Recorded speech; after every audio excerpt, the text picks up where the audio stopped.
अस्सलाम वालेकुम स्टूडेंट्स, कैसे हैं आप लोग। उम्मीद है कि आप सब लोग बखैर आफियत से होंगे। मुताला पाकिस्तान बराए जमात दाहम का आज हमारा सेकंड लेक्चर है। बाब नंबर 6 हम पढ़ रहे थे, तरीक़े पाकिस्तान हिस्सा दोम। ये तरीक़े पाकिस्तान के तदरीसी मकासद बयान किए गए हैं और हमारा जो लॉन्ग क्वेश्चन था, लॉन्ग क्वेश्चन नंबर 7 1973 के आइन के अहम पहलू।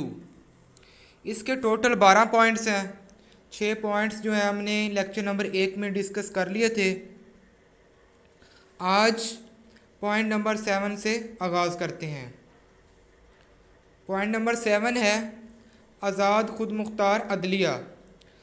1973 के आइन में आज़ाद अदलिया की ज़मानत फ़राहम की गई। जजों को माकूल मुआवजा और मुलाजमत का तहफ़्फ़ुज़ हासिल है। अदलिया को इंतज़ामिया से अलग कर दिया गया है।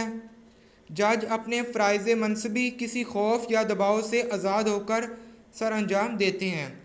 यानी कि 1973 का जो आइन हमारे पास मौजूद है, इसमें इस बात की ज़मानत फ़राहम की गई कि अदलिया जो है वो आज़ाद होगी। अदलिया में किसी किस्म की मुदाखलत नहीं की जाएगी। जजिस को माकूल मुआवजा यानी कि मुनासिब तनख्वाहें दी जाएंगी और मुलाजमत का तहफ़्फ़ुज़ हासिल होगा। उनको बग़ैर किसी कानूनी जवाज़ के नौकरी से बर्खास्त नहीं किया जा सकेगा। जज अपने फ़राइज़ मनसबी किसी खौफ या दबाव से आज़ाद होकर सर अंजाम देते रहेंगे। 8वां पॉइंट है पार्लिमानी आइन। 1973 के आइन के तहत कौमी असम्बली की मियाद 5 साल मुकर्रर की गई। मुल्क में पार्लिमानी निज़ाम राज किया गया है। मुल्क का सरबराह सदर और हुकूमत का सरबराह वज़ीर आज़म होता है। सदर को कौमी असम्बली सेनेट चारों सूबाई असम्बलियाँ मुंतखब करती हैं, जबकि वज़ीर आज़म का इंतखाब कौमी असम्बली की अक्सरियत से अमल में आता है। पाकिस्तान के अंदर पार्लिमानी निज़ाम हुकूमत मौजूद है, जबकि कुछ कंट्रीज़ ऐसे हैं जहाँ पर सदारती निज़ाम हुकूमत मौजूद है, जैसे कि अमेरिका, चाइना, रशिया, अफ़गानिस्तान। इन ममालिक में सदारती निज़ाम हुकूमत मौजूद है। वहाँ पर सारे के सारे जो इख्तियारात हैं वो सदर के पास होते हैं, जबकि पाकिस्तान में ऐसा नहीं है। पाकिस्तान, भारत, बांग्लादेश वगैरह में पार्लिमानी निज़ाम हुकूमत मौजूद है। इसमें वज़ीर आज़म के पास इख्तियारात होते हैं। सदर का जो इंतखाब है वह कौमी असम्बली, सेनेट और चारों सूबाई असम्बलियाँ मिलकर करती हैं, जबकि वज़ीर आज़म का इंतखाब जो है वह कौमी असम्बली की 2/3 अक्सरियत से किया जाता है। उसके बाद है आइन की बालादस्ती, सुपरमेसी ऑफ कॉन्स्टिट्यूशन। अगर कोई शख्स मौजूदा आइन को गैर आइनी तरीके से तोड़ेगा या तोड़ने की कोशिश करेगा तो इस पर संगीन गद्दारी के इल्ज़ाम में मुकदमा चलाया जाएगा। यानी 1973 के आइन में इस बात की भी ज़मानत फ़राहम की गई कि आइन को कोई भी शख्स गैर कानूनी तरीके से तोड़ने की कोशिश नहीं करेगा।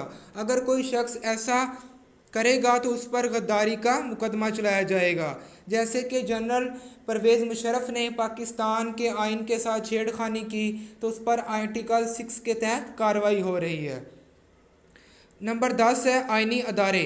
1973 के आइन में मरकज़ी और सूबाई मफादात मामलात के तहफ़्फ़ुज़ के लिए आइन ने कई एक अदारे भी तश्कील दिए हैं, मसलन मुश्तरका मफादात कौंसल, कौमी इक़्तिसादी कौंसल, कौमी मालियाती कमीशन, इलेक्शन कमीशन और वफाकी मौज़े वगैरह। ये अदारे आइन की हदूद के अंदर अपने फ़राइज़ मनसबी सर अंजाम देने के लिए कोशां रहते हैं और मुल्की मफादात को मुकद्दम रखते हैं।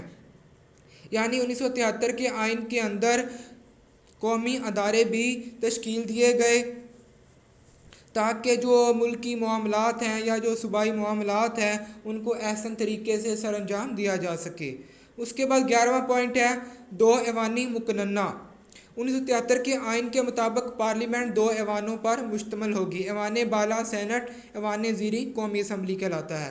यानी 1973 का जो आइन है इसके तहत हमारी जो पार्लियामेंट है, जो मजलिस शूरा है, उसको 2 हिस्सों में डिवाइड किया गया।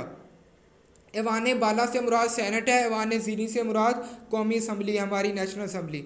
सेनेट में सूबों को मसावी नुमाइंदगी दी गई और सेनेट का जो ऐवान है इसके अंदर सूबों की जो नुमाइंदगी है वो बराबरी की बेस पर है और वो मुस्तकिल ऐवान है जिसकी मियाद 6 साल है।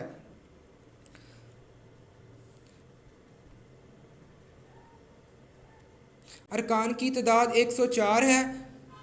कौमी असम्बली 342 अरकान पर मुश्तमिल है। सेनेट के अरकान की तादाद 104 है और कौमी असम्बली के अरकान की तादाद 342 है।